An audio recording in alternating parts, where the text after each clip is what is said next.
Oh god, so I definitely favor shit. Dragon on this map, because Dragon's style of just like taking bases and turtling is so good on this map.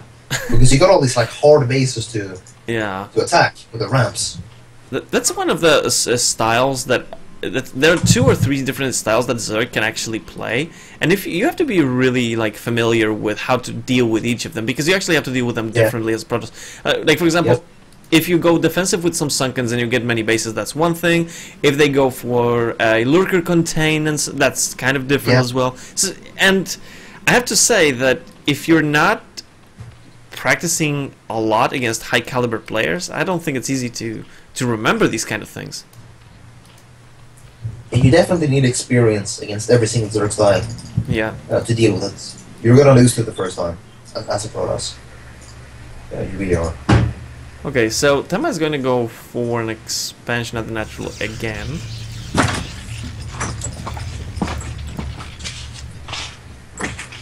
Let's see what Dragon goes for. I'm gonna have to leave after this game, by the way. Okay. I didn't know how long it would take. Don't worry about it. I mean, I guess I might cast one more series or something like that. But yeah, it's been quite long already. So.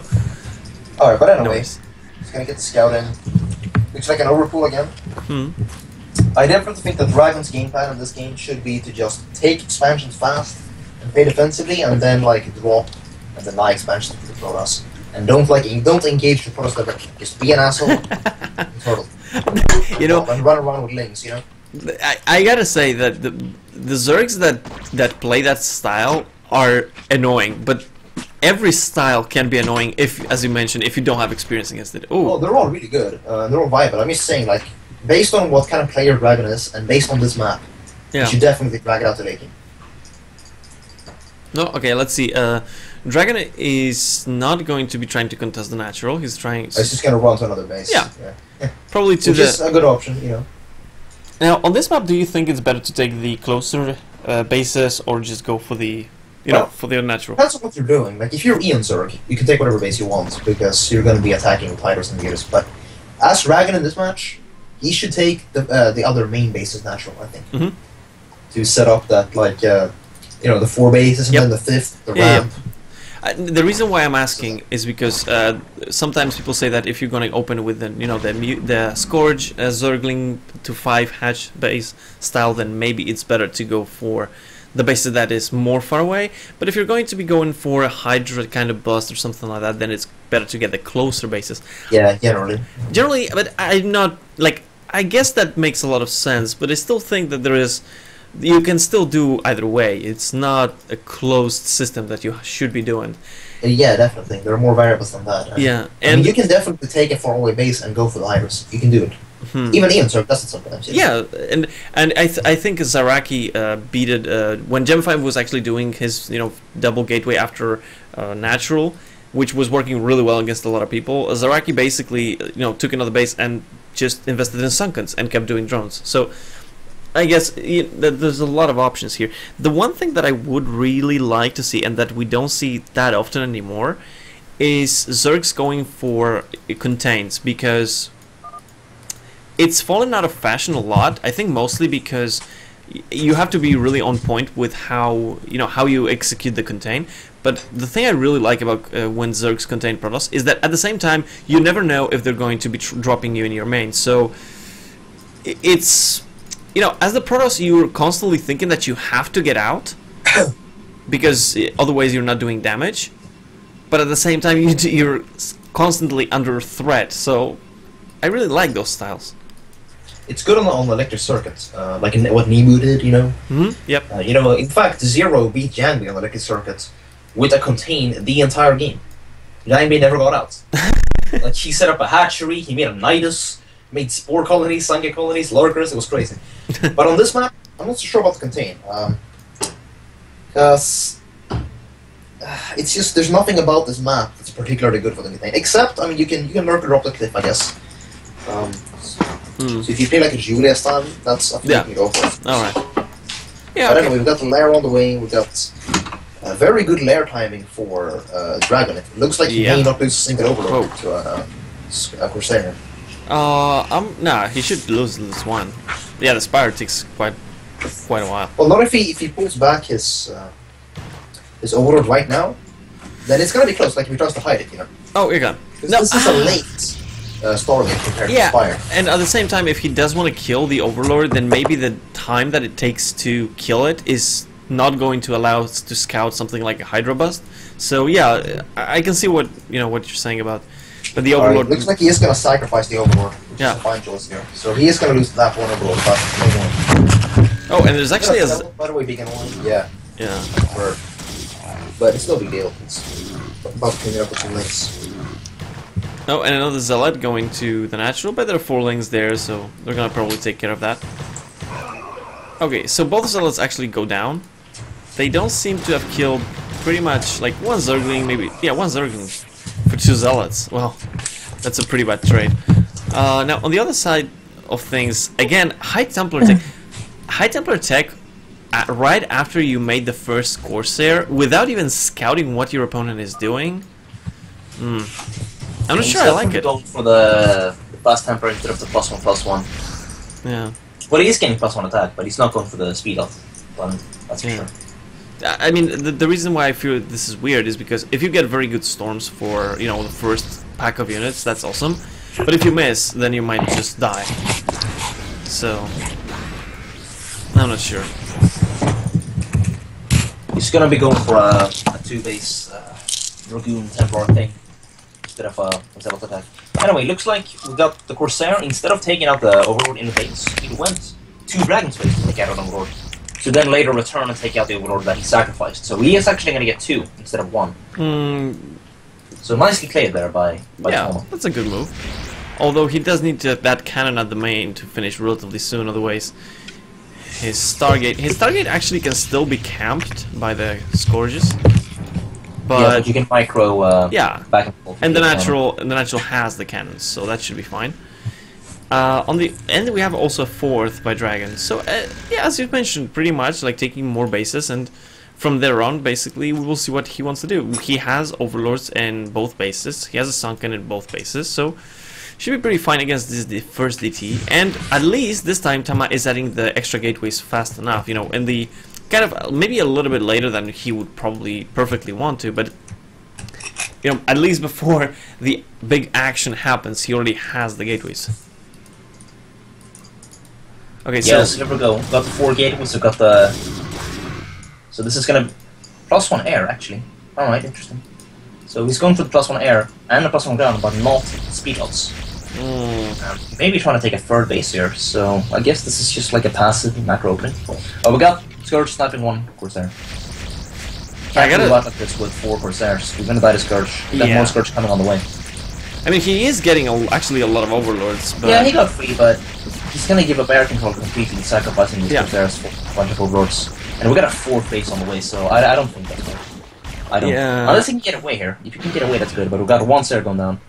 And 2. Another one. So, and and probably this one as well. No, okay. He's gonna try to take a 3rd base here, and he could punish this with a Mutalisk switch, but I don't think he's going to. I don't think Dragon cares. I think Dragon's like, I'm just gonna get my 4 bases, get high, get a 5th. I don't really care. And I'm going to beat you late game. I think that's what he's thinking right now. Maybe, but I do have to say that even if that's the plan, there is... Oh, his speed finish is actually for the Zealots, and they're going to get a few... They're going to get some drones, but not too many. He's trying to get 1 drone. Yeah, they're getting a few, but, this is really... So, like, 4 or 5, that's okay. But the question is, what's the follow-up? Is it going to matter in the long run? Because if he doesn't use that, it doesn't really matter. Yeah. Now, only 3 more Zealots, and they're trying to get out, probably to defend more the 3rd than anything else. I mean, the biggest problem for me when I'm looking at this is that even though the damage is being done by, by Tama, he is trading something for something, but not really following up with something that can do more real damage. Like, yeah, exactly. He doesn't have a timing attack. Like, he doesn't have a fast Reaver with Dragoons and Templars. Yeah. He doesn't... He's just kind of expanding. He's playing like it's fighting spirits. Yeah. But you're not, on this map, you're not going to win by playing like that. I would say because you're going to take your 4 bases, and then the Zerg's going to have, 66% of the map, and then you're going to die later. I don't think that just... I wouldn't even characterize it as, as fighting spirit. I would actually say that he's playing more like he was playing PvP or PvT, which is, you know, basically I don't care what you do as long as I can do what I want to do. You know, like... Yeah, but if you do what you want to do, and the Zerg does what he wants to do on this map, the Zerg wins, because exactly. It's a free player map, and he gets an easy fifth, you know, and he can keep dropping your bases, and you can't really... I mean, the only thing I actually like for Tama is that by taking this fourth, although right now it's very, you know, difficult to keep, he would have a very nice dropping path to the bottom. Yeah. And if he at least drops relatively soon there to keep, you know, pressure off from himself. I don't know if he has a robo yet. He's expanding very aggressively, and that's good. But I hope it's going to eventually turn into some aggression. Yeah, I mean it should, right? Eventually.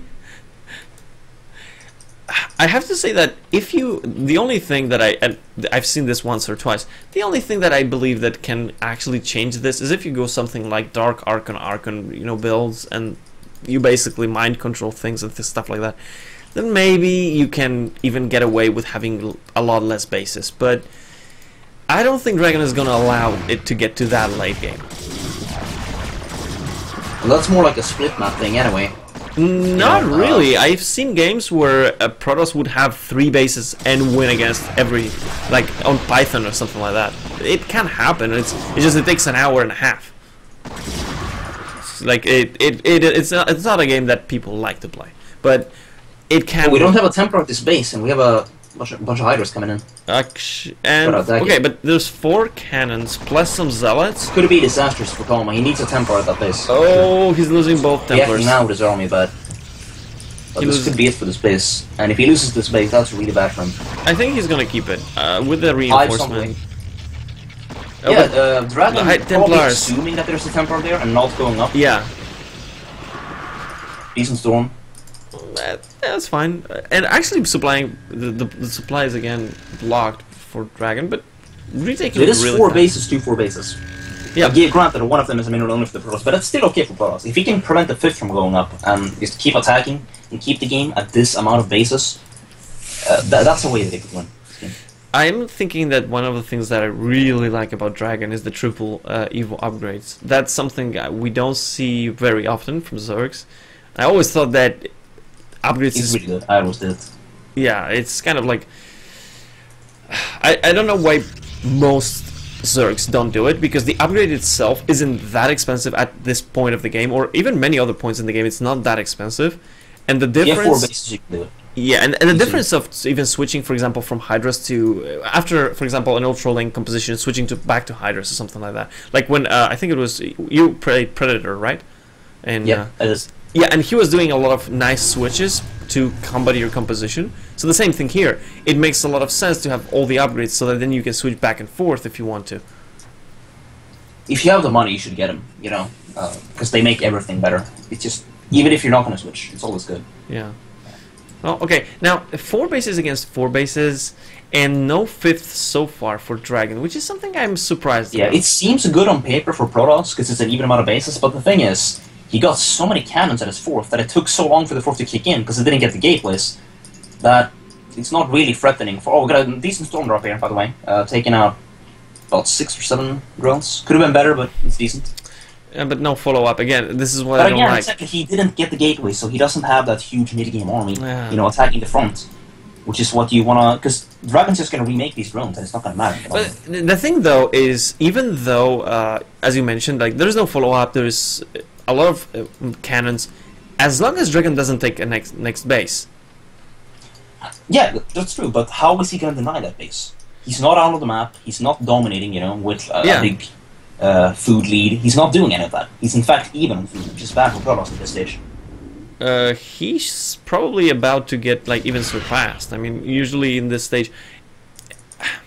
I mean, the thing that I really think about this is if the battles begin right now between both of them, and Tama trades even relatively efficiently, then you can't make any more drones or any more bases as a DragOn, because you can't afford it. That's when you want to get the storm drop. You know, when that's going on. Exactly. But that's when he can't make the drones. But you have to you have to be like threatening the attack constantly right now, so that DragOn feels uneasy to do any more drones. Exactly. You gotta keep getting good storms off. You gotta keep attacking, and you gotta deny this 5th. Yeah, and wow, 191 supply, and he's still not doing anything with it. Yeah, dude, like, you're not playing Talon. You have to go. As Protoss, you don't get a huge army and attack. You're always attacking as Protoss. You're always running and stuff. It's like the opposite of Terran, in a way. But he's going now, and he is ahead. He needs to go now when he's ahead on food, because he's not going to get anything. I think it's too late. With the Lurker positioning on the... Yeah, you know, you got the Defiler. Yeah, you got the 5th. He's being... I think, honestly, what it is he doesn't have the APM to attack, you know, micro and macro at the same time. I think that's he has higher APM than DragOn, actually. You know, by 60. Yeah, DragOn has higher APM, but he's playing Zerg, so, and he's playing defensively, so he doesn't really need a lot of APM. Yeah, that's true. But if you start dropping him, that's when you really... definitely. I mean, that's why you gotta keep attacking all the time. That's when you know, APM comes into play. If you have a higher APM, that's how you use it. Okay, so basically right now, and this is one of the moments that you say, well, what now? Tama can take as many bases as he wants right now. If he's not going to be doing any pressure, eventually even taking more bases is even worse, because you get more locations to try to defend, where 8 Zerglings and 1 Defiler is going to kill everything. So yeah, unfortunately, as you can see, Tama has a bigger bank, but they're both maxed. That should have been no bank and more food for Tama. So you should have attacked earlier, because now you already have the swarm. It's like, he's not going to break this. It's just not. That's why you want to start attacking early, so you can just kill a few units at a time with storms over and over, instead of trying to like bust at all at once. You're not gonna do that. Okay, so... Right. So I'm trying to take his own 5th, but this is a losing game on this map. You know, it really is, as Protoss. I mean, I would, if I was Tama and I had my, you know, my head cool to think right now, I would probably start using some of this army to try to get a snipe on something and start changing to mass Reaver Corsair even. Like, what I'm trying to say is that this composition is completely useless at this point. The only thing you can do is hit and run with storms, like storm the lurker, run away. Yeah, that's all. But that takes too long, I feel. Like, if you're playing against the Zerg who's already maxed... It's too late for that now, yeah. That's why you start with it early, so you do it all game. You're always draining the gas of the Zerg, so that he can never get that 5th, you know. Okay, we do have the first Reavers actually joining the Freya, the natural, but I think with this kind of money, you do really need to start adding more than just 1 at a time. I mean... Yeah, but this is not a map that you can go mass Reaver on. Because on Fighting Spirit, you can actually transition to like mass Orc on Reaver late game. But on this map, you can't do that, because you can't take half the map and defend. Zerg's gonna have more bases than you. I don't actually mean like, you know, mass Reaver, just like 4. To have a very fast one-shot punch that you can clean all these lurkers, and you don't have to wait for half... For that you need 2 Reavers to one-shot them. Yeah, but I mean, if you have 2, they're very easy to snipe. But when you have 4, it's very difficult for the Zerg to come in, because there's really no difference between 2 and 4 unless they're ultimates. Because against ultras, the Reavers are damage dealers, but against lurkers, they're simply there to snipe. And 2 are basically as good as 4. I mean about the speed, the basic DPS. Where, for example, if you run with 12 Hydras in, then if you have 2 Reavers, you're gonna kill maybe 4, 5, and the rest are gonna start shooting. But if you have 4 Reavers, the splash usually covers everything. And what I mean is more difficult for Zerg to actually want to do it easily. They have to commit more units, and it's a lot easier to storm those units then. It's obvious that it's more difficult to kill 4 Reavers than 2, but it also scares more, if that makes any sense. Well, they're more like snipers against lurkers than they are straight up fighting units, so... okay, so... And, you know, you can 2-shot with the Reavers. Yeah. I really don't see a reason to get more than 2 in this game. Well, with your army. I guess I probably wouldn't get even to this point, so that's not a problem. Oh, a big drop actually going to the 4th. Yeah, it's probably going to take out the space. Or is it? Does he have the swarm? Yeah, he's got a divider in there. He's gotta get so there's the divider, but it's landing really late. Yeah, he's gonna get the base. Yeah, there's a lot of Zerglings. No, there's a lot of Zerglings. Should break it even either way. Actually, yeah, he's gonna get it. This base is gone. Oh, some Reavers, but they're probably not gonna be in time. Are they? Well, he's not focusing the Nexus, but the Krakens just do so much damage. Yeah. Yeah, he's gonna get it. He got it. So this is when DragOn finally starts attacking. Yeah, it seems so. And he can just do this, you know. Yeah. Protoss is mobile enough to defend the base. And to be fair, right now, the Protoss is on 1 base. Well, Like, he's got the gas in the other bases, which is what yeah, matters at this and point, so. 6,000 minerals. So yeah, he's fine for now. But the Protoss army, if it evaporates once, you're gonna drain 5,000 minerals. So, like, the Yeah, Protoss I army don't is see Protoss extremely expensive. Protoss Like, was too passive. You have to attack after Protoss, especially on this map. Way too one of passive. the- So attacking too late. And by attack, I don't mean go on and take out a base. I mean like walk up, you know, snipe, alert with your goons, like throw some storms, walk to the other base, and just keep doing that yeah. non-stop. That's what I mean. Well, I mean, I don't know. I don't even know what to think about this because Tama had a lot of units. He was even maxed and he wasn't attacking. He didn't use the supply food advantage. Yeah, at all. But I have to say, maybe he wasn't really confident about the matchup or going against Dragon, and that's why he was so reluctant to actually be attacking. You can't just sit there and wait for death. That's not what it's like. Okay, so we do see that some of the units are going to go to another base. They're going to die. Not really that much damage, but still, Dragon. Okay, I have to say, Dragon doesn't seem to have that much economy, but he still has a very good bank. Yeah, he hasn't taken the middle bases at all. So they're basically even on the money right now in terms of bank. Actually, Protoss is slightly more of bank. So it's gonna have to yeah, start... but it's a small, very small advantage, and upgrades actually are kind of equal, really, to be fair. Yeah, but if we look at the amount of resources on Zerg's side of the map versus Protoss, Zerg has more so in the long run. It's still good for Zerg. Yeah, and it's even a free map, and actually even taking down the base with the drop, then now Zerg can claim that yeah, base that's for himself. Really taking out, if he hadn't taken out a base, he would have been in trouble by now. Well, alright, so got an attack here, we got the swarms going down. Okay, some Reavers. It's gonna deal with this army because Zerg doesn't have all of his units here. He's got a lot of idle units in other bases right now. And if he can kill at least that mineral only, if he kills the mineral only, and I mean, even if he secures that mineral only, I'm not sure that that would make that big of a difference. But it definitely is a good headway if he can then push to the natural and the main of the Zerg. And at this moment, there's nothing actually there. So it's a little bit bad that he's not attacking with most of his army to the main. Dragon had a good opportunity there to flank, because this is like an all-in, He's getting stuck in this base. So what Dragon should have done is he should have taken all of his units and flanked and, cut off the escape path. But instead he kind of ran in with some of the units while others were idling. Yeah, not the best. So he lost the base and let the army get away. I mean, this army is starting to look more scary with the Archons, though, so... It is. We've never had a good fight. We've never had all ultras at the same time. Yeah. Frankly, we haven't had that yet. And to be honest, if the Protoss manages most of the time to find good chokes, it's gonna be quite difficult for this is a superior army for the Zerg because we don't have the Reavers. We don't have enough Archons, frankly. Yeah, no, and especially with Swarm. Yeah, exactly. So here we go. He's gonna plague. He's got a good plague opportunity here. Is he gonna do it? No. He's gonna very good Swarm. storms though. Fine. Yeah, pretty. Oh, bad engagement for Dragon here. Yeah, because the storms are very good, and the Reavers coming in, so. And this is actually starting to look a little dangerous to Dragon because we have way more money in the bank for Protoss, like 4,000 more, and he just lost that battle hard. But I have to say that right now, Tama should be attacking pretty much the main. Should break the entire area. Oh wait, he should be going for the 3 o'clock base. We have a greater Spire, which Guardians are good at this point. But siege bases. There are no Guardians or Mutas, I think. So this no, he has got it. So just for later, maybe. Okay.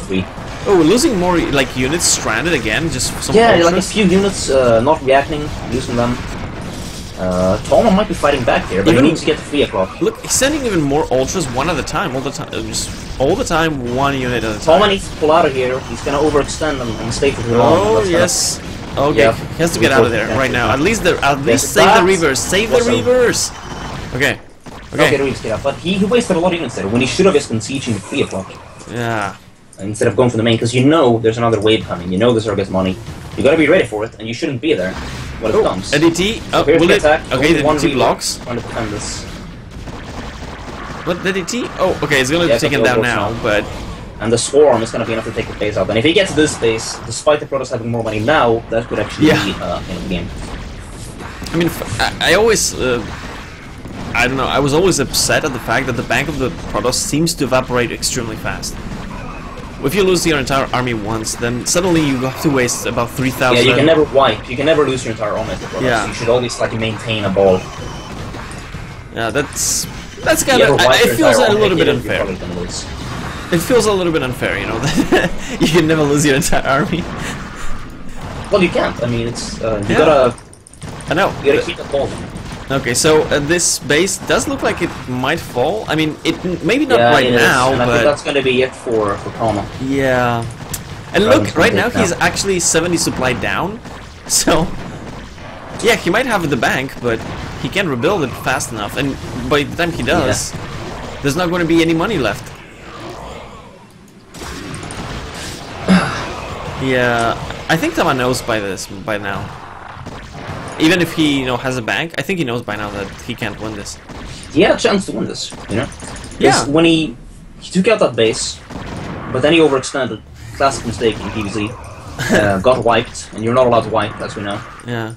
This matchup. You know why I think another thing that was probably pretty good for Tama if he went for that, but when he was winning that first fight at the natural of the Zurich, if he went through the natural, killed the Nidus, and went to the main, and then used the chokes, and at the same time sent just a few units to basically clean the base over him, because then you would kill a lot more production, and only the Zurich would. I don't think he could have gotten the Nidus because its units come out instantly, so he would have run in.